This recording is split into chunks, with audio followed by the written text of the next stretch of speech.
All right, viewers, those are the headlines and our top focus. Walt Disney-owned ABC has announced that it will indefinitely suspend airing Jimmy Kimmel Live after the late-night host made some controversial comments about the killing of Charlie Kirk, drawing severe criticism from the head of the Federal Communications Commission. U.S. President Donald Trump has celebrated the indefinite suspension of Jimmy Kimmel's late-night talk show and has used the opportunity to not only praise its cancellation but also broaden his long-standing criticism of other late-night hosts. So now in his Truth Social post, he has focused on Kimmel's fellow late-night comedians Jimmy Fallon and Seth Meyers, who have also been frequent critics of his presidency and have called the two TV hosts quote-unquote total losers. Now, fans of Jimmy Kimmel, meanwhile, have criticized the decision and gathered outside the El Capitan Entertainment Center in order to protest ABC's decision to pull the show off air. With us on the broadcast is Mark Sutherland. He is a geopolitical commentator joining us live from London. Thank you so much, sir, for taking our time speaking to us on NewsX World. There's been a lot of sharp criticism from Trump's political opponents with regards to what's transpired. We've also seen Stephen Colbert's The Late Show being recently cancelled as well, although the CBS stated that was a purely financial decision. People have come out and called this a curb on free speech, and some have also stated that political violence by one disturbed individual must not be exploited as justification for broader censorship and control. Do you concur with this? Yeah, good to join you. Let's just go back. The awful events of Charlie Kirk's murder, which was of course filmed, which went viral in front of his children. His wife is beyond the words, and those kind of actions should not be happening and not supported in one iota. One of the things that Charlie Kirk did was to have debate and to have a conversation. The other thing is that people need to remember that when we say things on the internet, when we print things and say and put things out there, they are there forever. The talk has been about a polarization within America. And as you fully appreciate, because we're on the internet now doing a show, is the fact that it's this whole thing of cultural influences.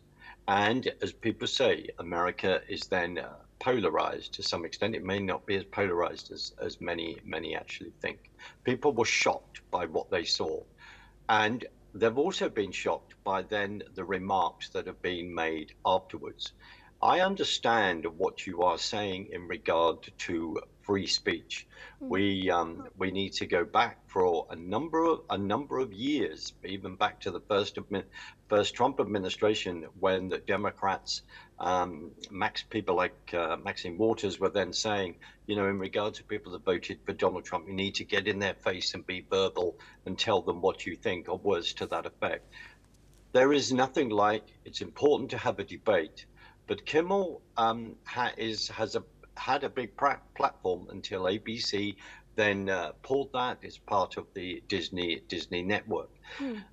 With what I then read, then he then turned around and offers his condolences to the Kirk family. And personally, he should have then stopped there, because of this war that has then happened, where within the propaganda, they are turning around and saying that the individual, Tyler Robinson, that actually sadly murdered Charlie Kirk, then saying, well, actually, he had Republican leanings and all this kind of thing. In these incidences, we have to then wait and wait for all of the evidence to come forward, etc. But our big challenge is that when you have a news cycle that constantly needs comments, when you see air that needs to be filled, then people feel that they have to make an opinion and say something. And really, they need to be far more guarded over that. In regard to the whole thing of free speech, well, the Republicans quite rightly would then turn around and say, well, what's happened under the Biden administration, under the Biden administration, what happened with, particularly with Jan 6, and you arrest 1,600 people for expressing their free speech because they were concerned over the election results in 2020.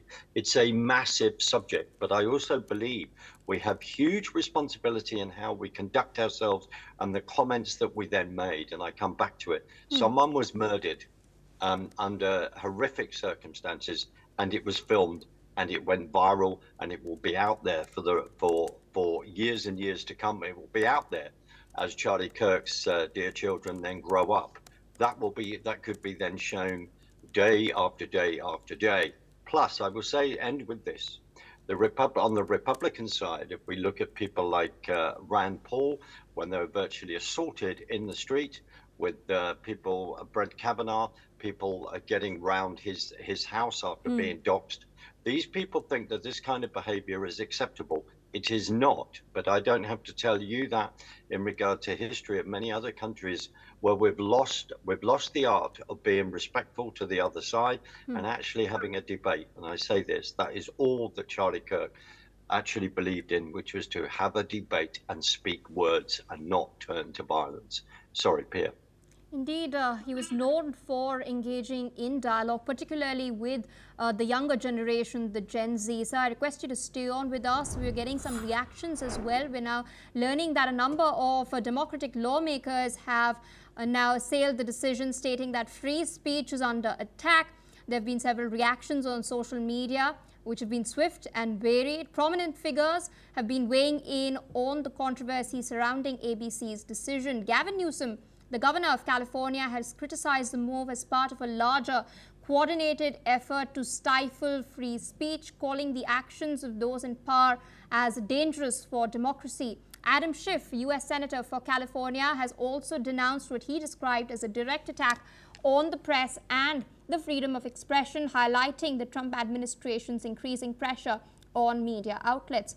Chuck Schumer, U.S. Senator for New York, has stressed upon the importance of defending free speech and has urged both sides of the political spectrum to speak out against the situation.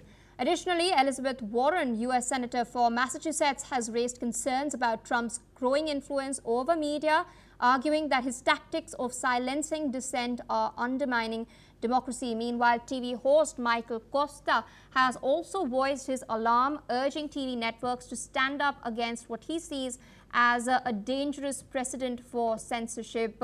That's not all. TV host Don Lemon has also warned that the indefinite preemption of Jimmy Kimmel Live should send a chilling message to Americans, stressing upon the broader implications for free speech in the country. And last but not the least, Democratic National Committee Chairman Ken Martin has condemned the Trump administration's efforts to what he claims is a crackdown on free speech, emphasizing how the government has, quote-unquote, weaponized its power to restrict media access and silence opposition voices. These high-profile reactions continue to fuel in, fueling the debate over this controversy.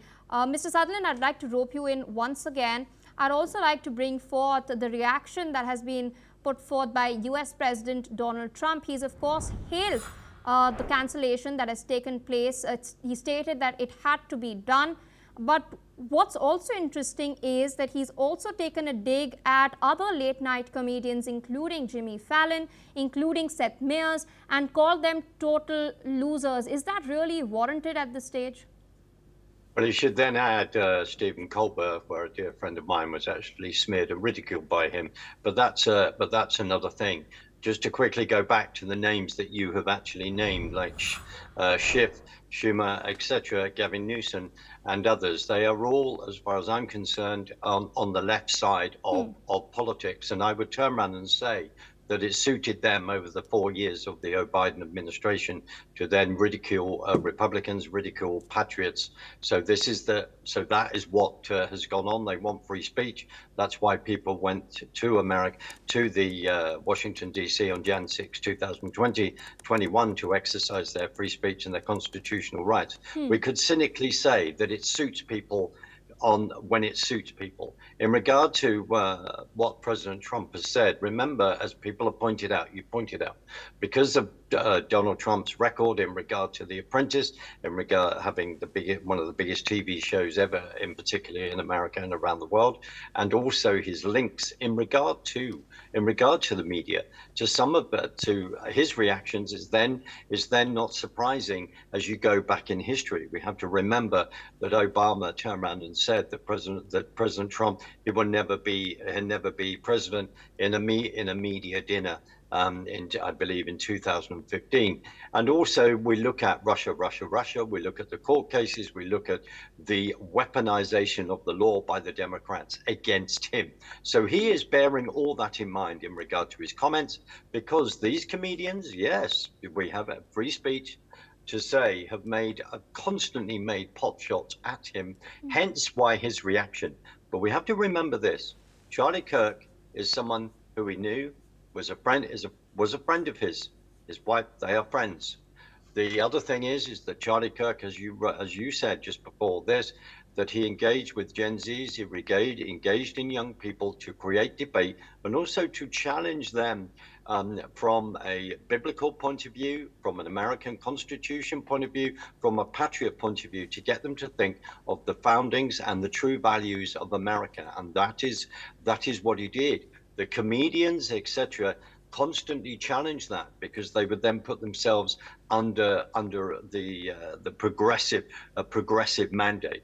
You ask a very important question, like others, in regard to free speech. But as I say, this shooting, comments that people have made, certain individuals have then turned that in where it's very, very political. And of course, on the opposite side of the aisle, in regard to the Democrats having been shellacked in the presidential election that happened last year, they are then recoiling about that. They also have, the whole Jan 6 committee, as I said, all the court cases, all the accusations against Trump, etc. They have tried everything to make sure that he would never run again. So Trump is also speaking from that point of view in regard to all that came against him, and having seen a friend of his killed, basically you could say, live on the internet, on television, in an appalling and outrageous way. This is a very difficult line at times in regard, of course, into free speech at times, and how certain things would then be interpreted. And in regard to American society, free speech, that, as you would say, we would say, it sounds as though I'm contradicting myself in one way, that this is everything. But also we have a responsibility, I believe, to then be respectful, and how we then speak about that. But speaking the truth is also very important, and it's uncomfortable sometimes for people then to hear that. Pia. All right, sir, I request you to stay on with us. You've in fact pointed out some